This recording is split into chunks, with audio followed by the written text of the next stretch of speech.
Bienvenidos y bienvenidas, esto es Libre de Culpas Podcast. Yo ya estoy llorando. Ha sido una conversación muy emotiva tenerlas aquí antes de tenerlos en casa. Antes de empezar este podcast, siempre tenemos como una pequeña, entre comillas, intervención para saber cuáles son los temas y cómo, para dónde cuál va a ser el guión del podcast. O sea, es una conversación muy orgánica, pero en esta ocasión quise aclarar porque somos coterráneos y quiero que quede claro que la intención de este podcast es que podamos disfrutar la magia de Anita y que podamos sentir esa valentía. Y que cuando apaguemos este podcast nos vayamos comiéndonos todo el cuento. Nos vayamos contentos y felices sabiendo que sí hay espacio para todos y sabiendo que podemos ocupar espacio. Entonces, no siendo más, les presento a Anita, Hola. a su mamá, Hola. Marcela. Ellas llegaron a un taller de María la Bandida porque nada pasa porque sí, sencillamente. Con muchas expectativas de una mala experiencia y que pudimos conectar. A mí me conmovió mucho verlas llegar porque dije, wow, o sea, qué chimba que estén acá. Así fue como me sentí esa alegría de wow. Y es esa misma alegría con la que empiezo este podcast. Quiero de nuevo darles las gracias por permitirnos este espacio, porque yo sé que antes de todo esto puede haber un poco de incomodidad. Y bueno, empecemos con la pregunta. Aquí va para las dos. ¿Quién es Anita? ¿Quién es Marcela? ¿Y quién ocupa esa piel? Pues, aparte de todos los roles que yo ocupo como persona, como hija, como hermana, como estudiante, a mí siento que me falta mucho para descubrir quién soy yo, porque mi vida apenas está empezando. Aún me queda mucho tiempo para vivir y tiempo para descubrir qué hay detrás de mí. Wow. Qué conmover tu respuesta, ¿sabes? Wow. Mi amor, me dejaste sin cómo presentarme. Sí, Pero es verdad, wow. Normalmente uno dice los roles, ¿no? Yo soy María Alejandra y tengo una tata y soy mamá y me recuerda mucho antes de que me contestes. Una vez yo aquí entrevisté a mi psicoanalista, a Tomás Quintero, y yo le pregunté como, bueno, la pregunta y la única pregunta que hacemos es ¿quién ocupa esa piel? Y me dice, hoy mi personaje se dedica a ser psicoanalista y acompaño a través de la terapia, sabiendo siempre que el personaje o el avatar, el rol va a cambiar todo el tiempo y eso no te define. Ahora sí, más, cuéntanos. Bueno, yo soy Marcela, soy una mujer de 39 años que también tiene muchos roles en su vida. Soy mamá, esposa, hija, profesional. ¿Quién soy? Creo que estoy en una etapa de mi vida en la que estoy un poquito perdida, pero estoy en el proceso de volver o a reconstruirlo o a encontrar esa motivación y ese rol. Creo que en ese mood ando por ahora. Okay. Ahorita que estábamos hablando, quiero que hablemos un poco de pues, cómo atravesar el dolor desde el aprendizaje. Desde esto también va a pasar, porque siento que a veces lo damos todo por sentado en la vida y no nos damos cuenta la multitud de cosas que están pasando a nuestro alrededor y que las damos por sentado. Entonces, para mí fue muy importante invitarlos a ustedes para ver este punto de la vida y que nos muevas y que este sea un espacio que te invite a ocupar espacio, como les decía ahorita, de que yo sé que este va a ser el día número 1 de los demás, donde yo la veo así gigante hablándonos, porque la sociedad sí te está esperando y la sociedad sí te está necesitando además. como hablábamos ahorita, los códigos que no son de nosotras. Yo juego mucho con eso, de verdad. Yo a veces siento que doy mucha cantaleta con los códigos estéticos, pero es importante que lo pongamos sobre la mesa. Es importante que nos movamos y que nos revuelque eso para que todos sepamos que no hay una sola manera de hacer las cosas, que no hay una sola medida, que no hay una sola un código de lo saludable o no. Y quiero que hablemos entonces en este caso de el caso, ¿cómo se llama? Tu síndrome, que se llama el síndrome ultra raro. Tiene unas iniciales, tiene como unas siglas en inglés, que es FEEL, y fue el primer caso en Colombia. Sí, es un síndrome congénito, sí es denominado ultra raro porque son, digamos, muy pocos casos documentados en el mundo, puede que haya muchísimos, pero en la literatura no están. A la fecha somos una comunidad más o menos de 65 casos. Tenemos una líder, una mentora, que fue quien se dio a la tarea hace unos años de convocarnos y convertirnos en comunidad. Es una niña holandesa. De hecho, así como primicia contamos que en 2 semanas vamos para Nueva York, porque va a ser un encuentro. Viene mucha gente de Europa, gente de Estados Unidos, viaja, gente de aquí en Canadá. De hecho, viene el otro niño colombiano, y nos vamos a reunir pues para hacer un gran encuentro. De los 65 casos no vamos a estar todos, pero sí aproximadamente 22 con sus familias. Entonces pues hay una gran expectativa. Wow, yo también voy a estar muy expectante al respecto porque sí, va a ser increíble. Sí, va a ser increíble. Entonces, obviamente por ser un caso o un síndrome tan aislado, tan raro, no hay mucha información ni hay mucha literatura que uno pueda consultar. Yo siempre trato de como ponerlo en ese contexto sin querer como minimizar el camino recorrido de otros padres o de otras síndromes o de otras condiciones. Pero no sé, cuando hay niños que llegan a las familias con alguna condición conocida, tú simplemente dices, sí, estoy muy perdido, pero voy y busco en la literatura y veo qué pasa, cuál es el paso a seguir, cuál es la expectativa, cuál es el exacto, sí, cuál es el protocolo, qué le hacen a este paciente.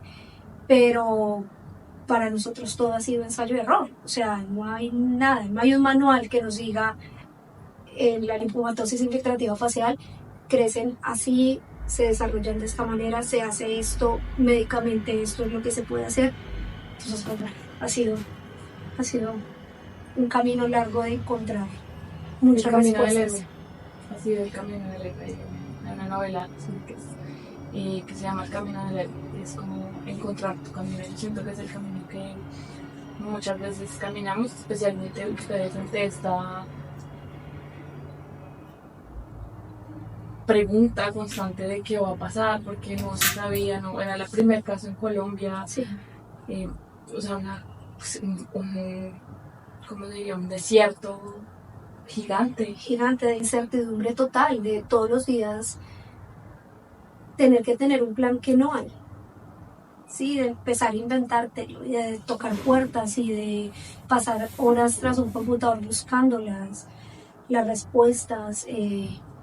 Y sí, ensayo y error todo el día, todo el tiempo. O sea, si no funcionó esto, vamos a probar otro, y hasta llegar al punto en el que estamos, que no seguimos sin tener muchas respuestas, pero tal vez ya recorrimos ese camino que muchos van a empezar y que no van a empezar en ceros.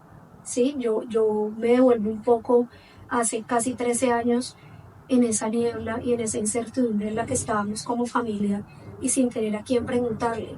Hoy día, si llega a este mundo un niño con FEEL, ya hay alguien que le diga, todo va a estar bien. Sí. Sí, esto va a suceder de tal manera, o busque por este lado, o esto es lo que se ha avanzado, esto es lo que se ha hecho médicamente.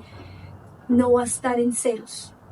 Y creo que muchos tenemos que recorrer ese camino de piedra para darle esperanza un poco a otras personas. Un faro.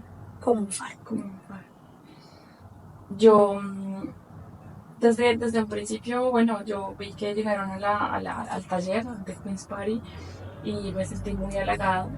No conocía tu historia, pero a mí que estéticamente se rompan los códigos y que sean personas que llegan a la comunidad de María la Bandida es algo que me hace honor, porque yo estéticamente no los cumplo tampoco. Como tú hablabas ahorita de la maleta en el aeropuerto, o sea, nos han dicho que tenemos que ser, que hay un manual, ¿no? Hay un libreto. Y de hecho mi invitación siempre ha sido que vemos el libreto y hagamos nuestro propio libreto. Y yo quiero que tu historia, tu voz, como dijiste en el taller, cuente, que tu voz también cuenta y que podemos ocupar espacio y cuáles han sido esos en contra que has encontrado en la sociedad. O desafíos. O desafíos que has encontrado en la sociedad. Nos cuentes un poco y cómo los has enfrentado. Hay algo que la gente siempre quiere seguir el molde. El molde de lo que lo que uno encuentra como correcto, como lo usual. Y si uno se sale del molde, ahí es cuando uno lo van a mirar raro, o pues a veces hay mucha gente que intenta esconderlo. O sea, todo lo diferente como si no existiera. Pero yo realmente creo que en vez de esconderlo, toca aceptarlo. Si es así, ya no, ¿qué hay para hacer? La aceptación. Sí. Esa es hay un filósofo colombiano que a mí siempre se me olvida el nombre del man, pero pues esto es la escuela de la aceptología. Y es más o menos un poco como les decía, el experimento de la rendición. Es una vez tú ya aceptas quién eres, aceptas lo que es. Hay un libro muy lindo que les hablé ese día, el amar lo que es. La mente necesita aceptar, pero el alma ama. Y el hecho de que tú te veas en un espejo y te ames y te aceptes, quiere decir que tú ya tienes todo blindado con lo que pase allá afuera, los comentarios, las miradas, lo que me comentaban ahorita tus papás, la cara. Tú ya sabes que tú así como eres perfecto. Y que, ok, no cabes en ese molde, so what? Que sí, que pasa. Eso no te hace más o menos, eso te hace única. Y en un mundo de tantos moldes, tener tu propia identidad y no intentar esconderla como dijiste ahorita, es un premio gigante. O sea, creo que Anita ya... No, ella ya la hizo. Ya se graduó. O sea, ella ya la hizo. Porque yo, entre muchísimas cosas que admiro de Ana Lucía, yo admiro su determinación para pararse en este mundo que no está hecho para la diferencia y decir, lo siento, o sea, yo soy quien soy, este es mi espacio, y si a usted le incomoda, hágase a un lado usted. No soy yo quien tiene que moverse, porque el que está incómodo es usted, no yo. Y eso es algo que ella lo aprendió, lo desarrolló, ni siquiera sé qué pasó, tal vez aportamos a que eso pasara o es parte de su personalidad simplemente, pero es increíble y desafíos todos los días. La mirada, el comentario, el susurro, la pregunta, pero al final la pregunta creo que incomoda más a quien la hace, claro, porque para nosotros es parte del paisaje. Sí, claro. O sea, ya no es, ya es como, ay, otro que pregunta. Ya sé cómo responder. Exactamente. ¿Qué te preguntan? Por ejemplo, todos los años en mis clases obviamente me preguntan, pero la pregunta que más me hacen es si yo nací con esto. Entonces ahí yo les respondo que sí, pero después me dicen, y no duele o nada. Entonces yo les respondo, ¿qué duele? Entonces me dicen, pues lo que tienes en la cara. Pues, no duele. Y después me preguntan, pero ¿eso es posible que no duela? Entonces yo No me confundo entiendo más. tu pregunta, Sí, o sea, su insistencia de drama. Exacto. Sí. Es que vivimos quiero que sepas que vivimos en una sociedad adicta al dolor. Sí. Y es una necesidad constante de ver que lo diferente funcione, está mal. Porque lo diferente es malo. Claro. Por ejemplo, a mí cada vez que me dicen como, menos mal estás en Canadá porque Canadá es mejor. Y yo, no es que sea mejor, es que es diferente. Ujú. En Colombia tengo unos bienestares y aquí tengo otros, that's it, punto. Ujú. Y se acaba el ruido mental en mi cabeza de lo que yo les decía. Yo siento que uno dice, como, tengo que estar agradecido por ser en Canadá y yo tengo que estar porque estamos muy bien, porque es que no necesariamente. No necesariamente. Y por ejemplo, lo que la gente espera, desde mi percepción, lo que la gente espera que Ana responda cuando te dice, ¿te duele? Es que ella dijera, sí, me duele mucho. Y es muy terrible para mí y vivo sufriendo por esto.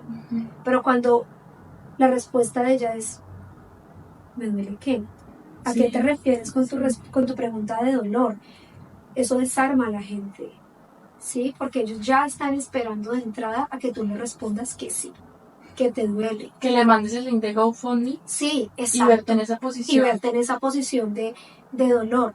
Porque lo hablábamos hace un rato y era esa concepción que tenemos del dolor culturalmente. La gente espera que el dolor sea igual a sufrimiento. O sea, si no te ves sufriendo, si no te ves realmente devastado, no duele real. O sea, tu dolor no es válido. Pero es muy lindo ver que sí duele mucho, pero que uno vive con el dolor, o sea, se es feliz con el dolor, se hace vida con el dolor, se migra con el dolor, se hace familia, se hacen planes, porque está ahí, o sea, no tenemos que ponerlo en una posición de víctima, de victimizar el dolor y de ponerlo, de romantizarlo. Hay un proverbio chino que dice, el dolor es necesario, hace parte de la condición humana, pero el sufrimiento no. El sufrimiento no es obligatorio. Y creo que ahí es muy importante que ustedes como familia hicieran como una escala de prioridades, donde el dolor va a estar, o sea, el dolor por que no tengo una hija que cumple con estas y estas expectativas, o el dolor porque, no sé, puede ser el mismo dolor de no sentirte que perteneces. Y creo que eso es como seres humanos lo que más nos cuesta, no sentir que pertenecemos. Ahí viene una autora que yo la amo, se llama Brené Brown, y es una científica que ella ha pasado toda su vida estudiando sentimientos como la vergüenza y como la valentía. Es muy importante verla a ella cuando tú sabes que no haces parte del montón, cuando tú sabes que tu presencia puede incomodar porque tu actitud no es la que espera, porque tú no cumples con los códigos, porque no cumples el formato.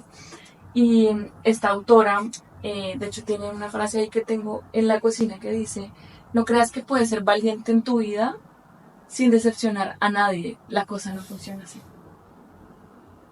Y los vas a decepcionar, y vas a decepcionar a gente que tú amas, porque no es que seas mala, es que sencillamente eres tú, ocupando espacio. Y para mí también esa determinación, Marce, fue, o sea, yo verla a ella tan determinada, tan resuelta, tan... hicimos una terapia, se llama la terapia roja, yo la llamo así porque es como incomodarnos con un labial que nos haga visibles, que nos haga ocupar espacio. Y ustedes se dieron cuenta, las mujeres eran como, uy, pero qué color tan intenso, ¿no? Pero, porque claro, como mujeres, ocupar espacio culturalmente es muy incómodo. O sea, nos han dicho que calladita es más bonita, sí. El pellizco en el hombro, y, sí señora, gracias. Sí, es estructural. Sí, total. Pero Ana en ningún momento se quejó. Ana en ningún momento dijo, ay, no, o qué pena, nunca. O pasó el espejo, no. Ana sencillamente se me paró frente a su espejo y dijo algo que yo me acuerdo. Y de hecho mi mamá estaba ahí y dijo, qué empoderador. O sea, yo ahí es donde yo le dije, esta mujer tiene madera. Esta mujer tiene madera porque mi voz también importa. Mi voz también vale. Y vale demasiado. Yo sé que has pasado por múltiples tratamientos quirúrgicos y en algún momento tuviste miedo de volver a hablar. Pero si volviste a hablar es para que te escuchemos y para que tu voz retumbe y nos des un poco de ese brillo. Para que las personas que en algún momento nos sentamos como medio no sé, como crucificadas por no hacer parte de, nos unamos juntas y nos permitamos brillar. Yo, sí, sí, sí, claro que sí. Yo quiero, Ana, que tú, a las personas que se sientan así, a las mujeres, a los hombres, a los seres humanos, sin etiquetas, ¿qué les dirías? Que se sientan así, que no encajan, que no cumplen con los códigos de belleza. ¿Quién eligió los códigos? O sea, ¿por qué te debería importar si no es algo que elegiste tú como persona? Si tú no lo elegiste así directamente, es problema de ellos, no tuyo. Qué lindo eso, Puchi. Wow. Qué lindo eso, Puchi. Yo nunca había llegado tanto. Me siento muy orgullosa, ¿sabes? Uf. Eso es muy lindo que lo digas porque hay gente que no lo sabe. Sí, porque no lo ha tenido nadie se lo ha dicho, no ha tenido la oportunidad que alguien lo haga. Y que tú hoy te sientes aquí a hablar de eso abiertamente y digas, es que eso no lo escribí yo, porque voy a creer en algo que me impusieron. Eso es espectacular. Me hace sentir muy orgullosa de ti y me hace ver que te estás convirtiendo en una mujer que tiene muchísimo para dar. Gracias, Puchis. Wow. Yo te quiero decir que gracias, porque esa determinación, la mayoría de las personas no la tenemos, desafortunadamente. Y que venga de ti, venga de una persona que ha vivido y ha cruzado muchas situaciones, empodera demasiado. Yo te voy a contar un poco de mi historia, porque yo sé que hay una parte muy, muy conocida. Y esto sí va a ser mi parte más vulnerable, pues estoy en el medio donde o sea, hacer radio y estar en este medio te exige de alguna manera que tú tengas un código estético, que hagas cierto tipo de contenido. Y empezaba a me incomodar demasiado, porque yo no soy así, yo no soy de hacer bailecitos en TikTok, mi tipo de contenido es más auténtico. Y creo yo que no escogí el camino fácil, porque fácil es, no sé, repetir un trend y ya, ¿me entiendes?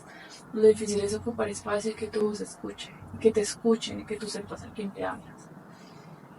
Todo esto para decirte que yo, al igual que en muchas situaciones en mi vida, tuve que escogerme y tuve que entender que el hecho de no ser delgada, el hecho de no cumplir con ese código que nos dicen Y ese estándar de belleza, no me hace mala.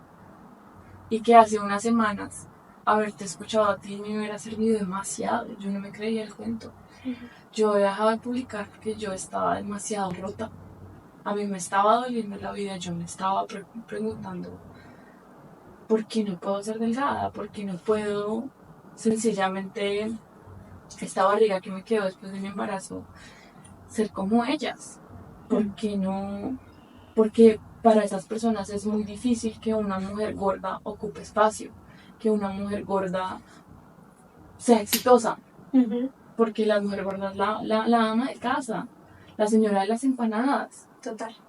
Porque es muy difícil, y no es que sean malos, es que no tienen la información que nosotras hemos tenido que atravesar. Y sentirte así, que sea tu trabajo menospreciado, tu contenido, que lo que tú hagas nunca sea suficiente, y que vivas en esa herida de esa insuficiencia por no ser como la sociedad lo estipula, creo que es un dolor que acabas de desmontar. Y yo te quiero dar las gracias. Tuve que dar un poco este background como para sentir que en este momento, cuando tuviste eso, mi se removió todo. Y yo hasta hace muy poco, se lo decía hoy a mi psicólogo, nunca me había sentido tan cómoda con mi cuerpo. Y creo que aprender a decir no a esos espacios me dio tanto amor. Y me di ese amor, ese abrazo de, es que vale verga. Y de respetar tu lugar. Ajá. Y respetarme a mí y honrarme. Despedirme desde la honra, despedirme desde, te lo agradezco, pero no, dijo Shakira, Sí. y honrarme. Y eso me ha abierto más comunidad, o sea, han llegado muchísimas más personas a la comunidad de María Lavandía y ha hecho que ese mensaje conecte con otras personas, cada vez más tesas, como tú. Y que si seguramente tú te hubieses quedado en esa posición de comodidad, Claro, bueno, sí. hoy no estaríamos acá nosotras. No. Yo se los aseguro. No. Yo sabía que, o sea, uno cuando crea contenido, uno sabe que uno tiene que sostener esa plataforma porque si no la gente se empieza a ir y pues empieza, o sea, yo vivo de eso. Entonces una cosa lleva a la otra. Entonces mis publicaciones eran repase, o sea, yo me puse a ver y yo normalmente me paro ante la cámara a hablar de todo, de la vida, de cómo cruzo la maternidad, hablo mucho de la migración porque es algo que está supremamente romantizado y que no deberíamos estafarnos de esa manera. Total, esa venta de humo tan tremenda. Horrible. Puta, sí, alguien lo tiene que decir, es una venta de humo. Y me encanta tener conversaciones trascendentales, pero yo había abandonado totalmente ese barco y yo estaba tratando de encajar, de mantenerme en esos estándares, que fue lo que me llevó a ser María Lavandía. Entonces en un día yo dije no, y me puse a escribir pros y contras, y no, aquí no hay nada. Gracias. Y sí vale la pena ocupar espacio, sí vale mucho la pena que te permita ser tú, porque los otros lugares ya están ocupados. Y el único lugar que queda es el tuyo. Y yo sé, y me encantaría seguirte invitando a mis espacios para que nos permitas que eso resuene, que retumbe, y que todos esos códigos, como acabas de decir, ¿de quién son esos códigos? Sí, que queden Puta, o sea, no, ya. O sea, eso... ¿Quién dijo que había que seguir ese manual? O sea, ¿por qué lo tenemos que hacer? Yo algo que le digo siempre a Ana, a mis hijos, y es que todos los pasos trascendentales de la vida se dan con las piernas temblando. Sí. Siempre. Sí. Usted va a tener un miedo de esos que usted quiere regresar. Pero si usted le está temblando la pierna es porque hágalo. De cabeza. Sí. Vaya, hágalo. Sin importar lo que el otro vaya a pensar o cómo lo vaya a recibir, porque a la final lo que hay de aquí para allá es problema del otro. O sea, como la perciba usted la gente, eso no es su problema. ¿A mí qué me importa? Exacto. Realmente. Todo el tiempo hay que pensar en eso. De cuándo acá, cuándo fue la primera vez que tú empezaste a sentir eso en toda tu vida, leíste, cuáles fueron tus intervenciones. Cuéntanos un poco más. Siento que la primera vez que yo me puse a pensar que no es problema mío fue tal vez al llegar acá, tal vez siento yo, porque era un montón de gente nueva también. Claro. Entonces también conocía más gente diferente. Claro. Bueno, realmente creo que fue una vez cuando, en 2019 creo que fue, que conocí a alguien más, ya siendo más consciente todo. Conocí a alguien más también con mi síndrome. Okay. Y la veía a ella, ella es menor que yo. Menor. Sí, ella es menor. Entonces, la veía a ella que no le importaba nada. O sea, había gente que la miraba y no le importaba a ella. Entonces dije, también puedo ser como ella. Qué chévere. Ese es el poder. Claro. Te va a hacer mucho bien ir a Nueva York. O sea, estoy de verdad muy ansiosa porque nos cuenten cómo les va. Claro que sí. Porque creo que es una chimba ser diferente. Sí. Es muy chimba. Porque ya tienes la atención, ahora ¿qué vas a hacer con eso? Sí, eso es súper clave. Creo que en algún momento lo hablamos con Ana, ¿te acuerdas? Que yo te decía, siempre que llegas a un lugar, se abre la puerta y tú tienes todos los ojos puestos en ti. Todos, toda la atención. Tú tienes que saber qué vas a hacer con eso. Sí. Úsala. Sácale provecho. Ajá, exacto. O sea, ya que sabemos los estándares y la incomodidad, de la funcionalidad, ya ok, ahora ¿por dónde lo vas a encaminar? Yo sé que, y yo te lo dije, o sea, necesitamos que más gente que está viviendo del otro lado, que está viviendo, que no se esconde, salga a documentarlo. Y una vez tuve una terapeuta de Anita, ella una vez me dijo, la gente necesita saber cómo vive la gente que decide salirse de la escala corporativa. La gente que decide ocupar espacio, si es gorda, si es gordo, si es flaco, si es grande, lo que sea, pero que está viviendo del otro lado. Los marginados necesitamos documentar la historia. ¿Por qué? Porque desafortunadamente se dice que es más fácil la otra, estar ahí, ¿no? Estar en el renglón. Pero resulta que no, yo estuve en el renglón y yo traté de escalarla corporativamente, traté como la foto de portada, no, ya tengo un hijo, ahora el carro, entonces ahora la casa, entonces estaba absolutamente incómoda. Esa no era yo no, no, Sí. tú no necesitas una casa, un carro, una beca, tú necesitas estar tranquila. Y resulta que la plata, ni los lujos, ni las relaciones, no hay nada allá afuera que te lo dé. Nada. Todo viene de acá. Sí, todo eso. De esa sensación de estar aquí. Siempre es de adentro para afuera. Es verdad. Anita, yo no sé si nos quieres deleitar con algo más. Yo no sé qué podría preguntarte, porque es que ya las dos preguntas han sido como, ok, ya, chao. Han sido demasiado puntuales. Si te gustaría, y también Marce, con tu valentía, decirle algo, contar algo a las personas que estén pasando por un desierto. Yo creo que eso es que es tan relativo pasar por ese desierto mental y emocional. Cuando alguien atraviesa un profundo dolor, y aquí quiero decir algo que lo he mencionado muchas veces, y es que nada te prepara en la vida para el dolor, nada, pero nunca.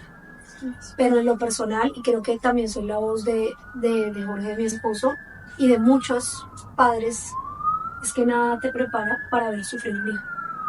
Ese es el dolor más profundo, inhumano que existe. Sí, claro. Nada.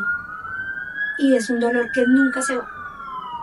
Saber que tú tienes que, o sea, que tienes que exponerte a ese dolor muchísimas veces, o sea, que no tiene fin. Aprendes a vivir con él, pero es un dolor terriblemente duro. Entonces, bueno. Y pasar por ese desierto mental y emocional, yo sé que a veces uno, queriendo ayudar a alguien que está pasando por eso, quiere aconsejarlo y quiere decirle, no sé, hay que encontrar el para qué, y usted va a encontrar el sentido de esto. Pero cuando usted está pasando por eso, por ese desierto y por ese dolor, ¿a usted no le importa saber No, ¿qué para sentido qué? le va a encontrar a eso? Usted se está cuestionando todos los días por qué me tocó a mí, por qué no le tocó al vecino, por qué no le tocó, si yo me preparé física, psicológica y mentalmente para que esto sucediera. ¿Qué hice mal? ¿Qué hice mal? La culpa. Sí, o sea, con Jorge planeamos la llegada de Ana mucho antes de que ella llegara. O sea, todos los tiempos justos hicimos, no sé qué, nos preparamos, tratamos mucho tiempo de conseguirla, llegaba, finalmente llegó. Pero nada de eso que antecedió nos estaba preparando para lo que venía después. Entonces, cuando alguien está pasando por una situación así, usted lo único que puede hacer es escuche. Escuche a esa persona que necesita ser escuchada, necesita tener donde descargar todo eso que está sintiendo. El para qué llega después. Hoy, después de 13 años, ya lo sabemos. Sí, pero en ese momento no teníamos ni idea, ni teníamos por qué saber. Sí, no. No había No hay manera. No hay forma. un curso y no hay una persona de llámala, te dirá tu propósito. Sí. No. Hay muchos vendedores de humo, y ahora que hablabas de tu experiencia desagradable en un espacio aquí en Montreal, sí, hay mucha gente que se aprovecha del dolor. Yo no puedo estar menos en desacuerdo de eso. Entiendo que hace parte de, como dicen, la viña del Señor Y del negocio. y del negocio. Porque al final esa venta de humo, y en general, es parte del negocio y de venderte una esperanza que no viene en un manual ni en un paquetico que se abre, ay, la esperanza, no. Eso lo encuentras en ti, en tu interior, En la reflexión, en lo que se va construyendo día a día. En dejar de estafarte. Exacto. En serte honesto, ¿no? En caminar, en dar el paso, en no quedarte, porque es muy fácil quedarte paralizado. Claro. No, yo no me muevo. No, o sea, qué miedo. Y muchas veces estuvimos como familia en esa posición Claro. de decir, ¿y ahora qué hacemos? ¿Y qué sigue? No. Y nos quedamos perdidos y solos, ¿y ahora qué? ¿Qué Lo viene? Lo más fácil es quedarse en la zona de confort. Que a la final no es tan mala. La zona de Sí. confort no es que sea, no hay que satanizarla, Ujú. pero sí hay que seguir adelante. Y entonces Ana, en su infinita sabiduría, nos ha ayudado sin ella saberlo a cómo encontrar eso que sigue ahora. Porque, pues, perdidísimos mucho, dispuestos a hacer mucho más. Claro. O sea, por ella todo. Pero hay algo que siempre nos ha acompañado y es, todo pasa. Todo pasa. Ese hoyo de hace 12, 13 años de incertidumbre, ya no estamos, ya lo transitamos, ya salimos de ahí. Ahora tenemos otras preocupaciones. Claro. Sí, cada día con su afán, pero todo pasa, lo bueno y lo malo pasa. Hace un año, justo para estas épocas, estábamos saliendo de una cirugía muy dura, la más dura para Ana de todas sus 6 cirugías. Y veíamos mucha oscuridad. O sea, no es que uno sea pues ay, positivo y todos los días vamos a levantarnos con el positivismo y el pie derecho y las afirmaciones. No, en la vida real eso no, cuando tú estás atravesando el dolor, No tienes cabeza. No tienes cabeza. No, es que científicamente es imposible que tú en medio de puede ser una depresión, pues una angustia, o sea, tu cerebro, tu hemisferio de sobrevivencia no tiene cabeza, necesitas sobrevivir. Claro. Y tú vas a decir, estoy a salvo. No, tu cerebro de sobrevivencia solamente se va a hacer 3 cosas: correr, hacerse el muerto o huir. Tú en ese momento no puedes repetir ninguna afirmación, ni hacer yo que hago tapping. No, en ese momento lo único que necesitas es permitirte sentir, porque a través de sentir vas a encontrar la solución. Y vivir el momento, el hoy. Exacto. Ya hoy check. Aquí, ok. Hoy la logramos, vamos a ver qué pasa mañana. ¿Sí? Y con eso hemos venido construyendo este refugio que es nuestro hogar. Sí, que es ese lugar seguro que hemos tratado de construir con Jorge durante todos estos años para ella, para que su lugar seguro seamos nosotros. Sea la casa. Sea la casa. Porque afuera, y siempre se lo decimos, afuera es putamente duro. Afuera está todo lo inimaginable. Están las miradas, están los juicios, están los deberías, ¿por qué te ves así? Las preguntas incómodas, ridículas. Pero tu casa es tu lugar seguro. Aquí tú puedes hacer lo que tú quieras y decir lo que quieras porque nunca va a haber un juicio. Entonces, en eso seguimos. Y eso le podría decir yo a la gente que está atravesando algo. Convierta su espacio en ese lugar seguro. Su hoguera. Sí, ahí, lo suyo. Donde eso sea impenetrable. Sin importar las miradas y los comentarios de los que están afuera. Ahí esos, pero a prueba de balas. Claro, yo estoy blindado. Y así están afuera. Están afuera. Hay una parte de Brené Brown, yo te la recomiendo mucho. Creo que va a ser, no, estoy segura que va a ser muy importante en tu camino como líder, porque yo te veo así, tengo una líder, toda la actitud. Dice que tú no debes aceptar críticas o consejos, primero de alguien que no admires, y segundo, alguien que no esté en el lodo contigo, alguien que no está ahí sentado en la arenera contigo, alguien que no esté guerreándola, porque desde lejos, mi amor, director de orquesta sobre. Andrés Felipe tiene una frase que me encanta, es mucho cacique, poco ende. Eso está lleno, o sea, mi amor, o sea, todos son opinólogos y tienen experiencia para ABC, pero quien está sentado contigo hombro a hombro, esa es la persona que puede tener un poco más como de cordura a la hora de opinar o a la hora de presentar un consejo que es tan complejo. Es verdad, eso es cierto, y aún así ni siquiera me atrevo a ponerme un solo segundo en los zapatos de Ana y de imaginarme lo que ella ha sentido, lo que ha tenido que atravesar en todo este proceso de su vida, porque pues solamente lo ha vivido ella. Hemos estado ahí al lado, pero el dolor de ella no se compara con el de nadie que haya podido estar con ella. El dolor no se debe comparar. El dolor tienes razón. Porque todos lo sentimos diferente. Todos lo percibimos diferente, sí. Muy bien. Yo diré una cosa, y es que cuando uno es consciente del dolor es cuando más duele. Cuando uno ya lo acepta es cuando más duele. Pero duele de una manera que a uno le enseña cómo no controlarlo, cómo aceptarlo, cómo no esconderlo. Entonces, si uno en algún momento dice, ya me voy a rendir, ¿qué gano? Ya he hecho un montón de esfuerzo, ¿qué gano? Si me quedo, muchas más cosas pueden pasar. Hay un futuro que espera. Pero si acá tiro la toalla y me rindo, todo mi esfuerzo cae para siempre, ya no tiene sentido.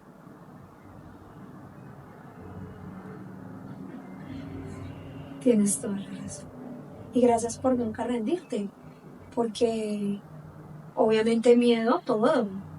Hemos atravesado todas las etapas del miedo posibles y de la ansiedad de pensar, bueno, ¿y qué va a pasar ahora? ¿Qué viene ahora? En el momento en el que hemos estado en la crisis, en la recuperación de la cirugía, en muchos momentos, a la final nosotros hemos sido como como una figura de todo el panorama, pero pues el crédito es tuyo. Quien no se rindió nunca fuiste tú y diste la batalla y la pelea todo el tiempo.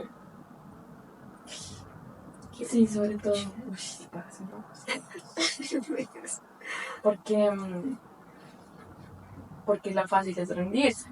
Lo fácil es pensar cuándo se va a acabar esta mierda. Y sentirse siempre en la víctima, ¿no? Y se va a acabar cuando tú lo decidas, cuando le cambies la perspectiva. Y yo creo que esta maestra, bueno, no sé, cuando uno la dude, pues yo te voy a llamar. Cuando uno la dude, yo a veces digo, pues soy un humano como cualquier otro. Obvio. Que te embarro, a veces me preocupo por boludeces y huevonadas sin sentido.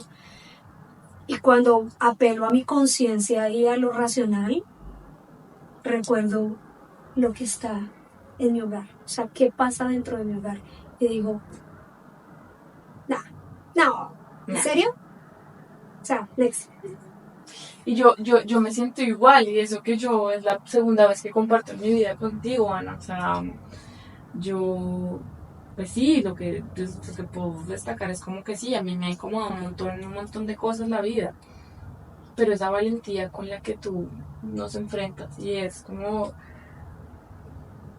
nunca vivir la vida desde la víctima, sino desde una posición superior, como que tú estás aquí y allá ves el dolor, la incomodidad, pues el que dirán obviamente todo, porque pues la sociedad está llena de deberías, pero tú estás como muy arriba, tú estás como allá y lo ves por encima del hombre, es como fácil es rendirse, fácil es decir no, ya, aquí fue, como no pertenezco, como no entro, entonces y me aíslo y hay un montón, o sea, hay una cantidad de herramientas para anestesiarnos, como las pantallas, como las compras, como las relaciones, como la comida, como, y pues un montón de conductas adictivas.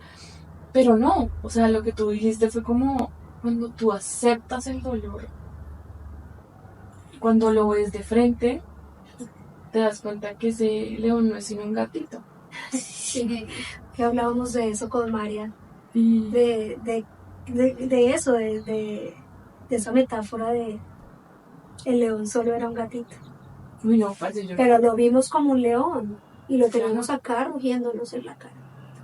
Y te iba a arañar, te iba a morder.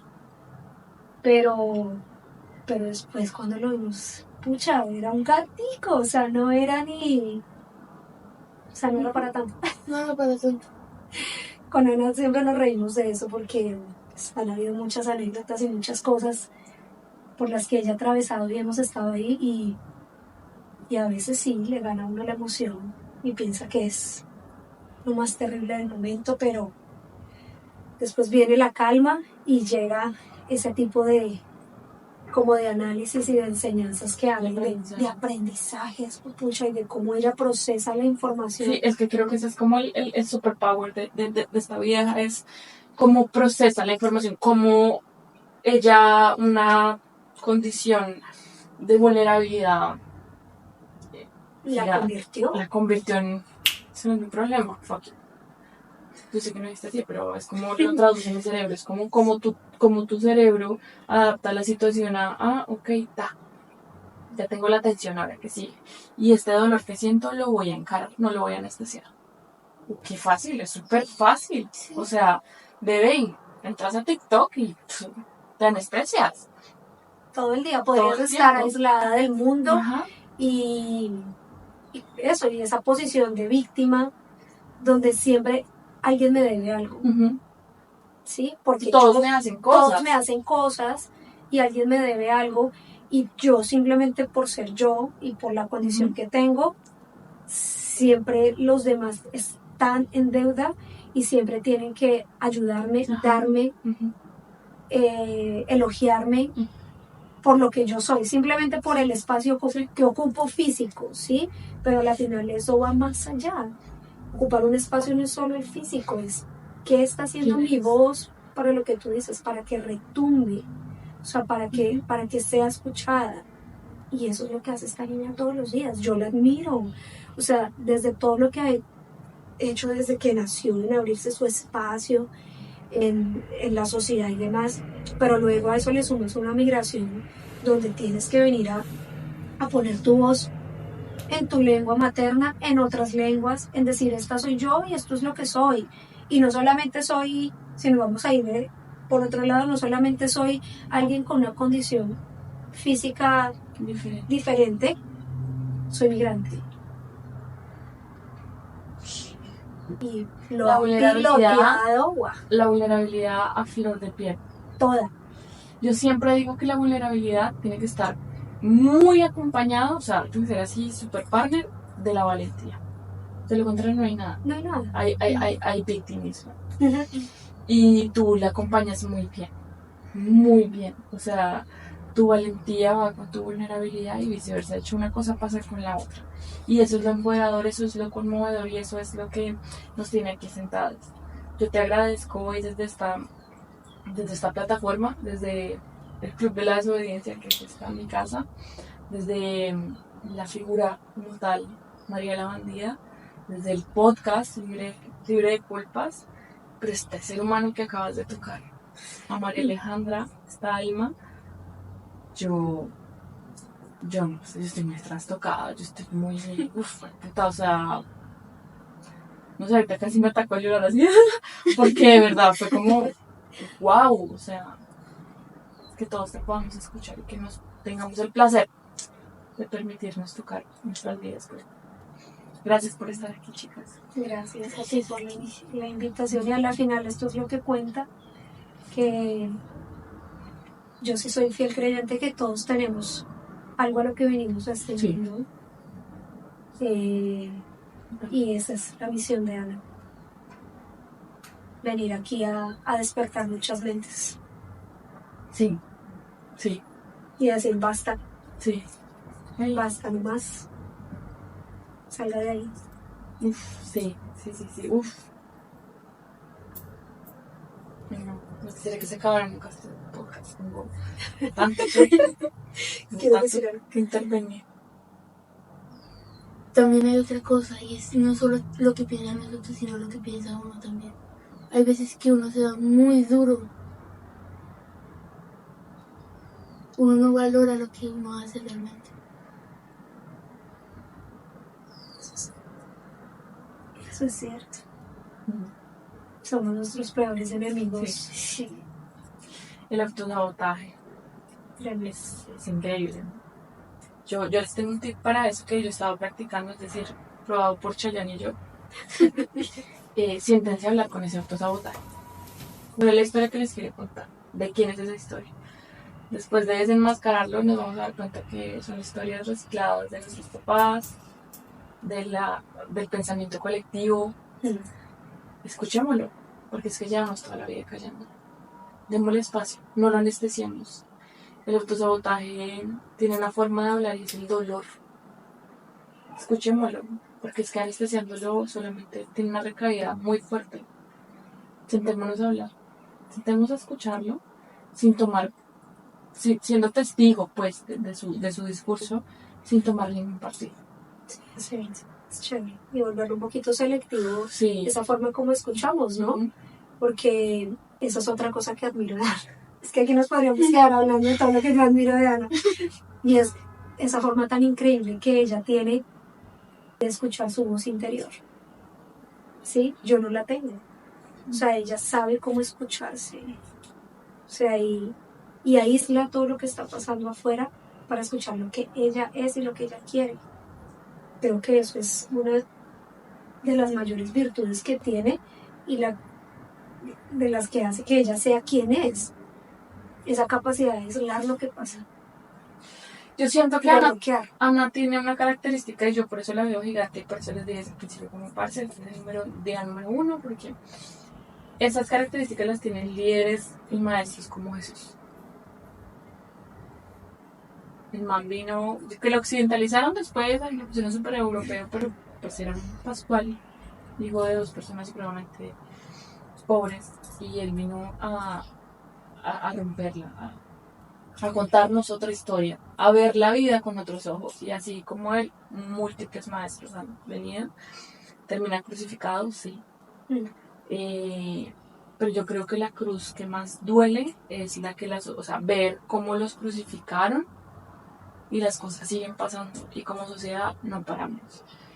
Y yo quiero decirte que te digo que esa capacidad que tienes de no escuchar, de no darle valor a eso que está pasando allá afuera, porque aquí adentro está el templo, aquí adentro está la paz, eso yo lo compararía mucho como con la certeza de la fe, ¿no? Como, total. Todo bien, todo va a estar bien, porque todo ya está bien, porque aunque para ellos no, para mí sí, y eso es lo más importante. Sí, es verdad. Sí, gracias, Anita. ¿Cómo podemos? Porque si claramente queremos seguir escuchándolas, ¿cómo podemos seguir conectándonos con ustedes? Bueno, Ana tiene redes sociales. La pueden encontrar en Instagram como La Sonrisa de Ana Lucía. También está en Facebook y en YouTube.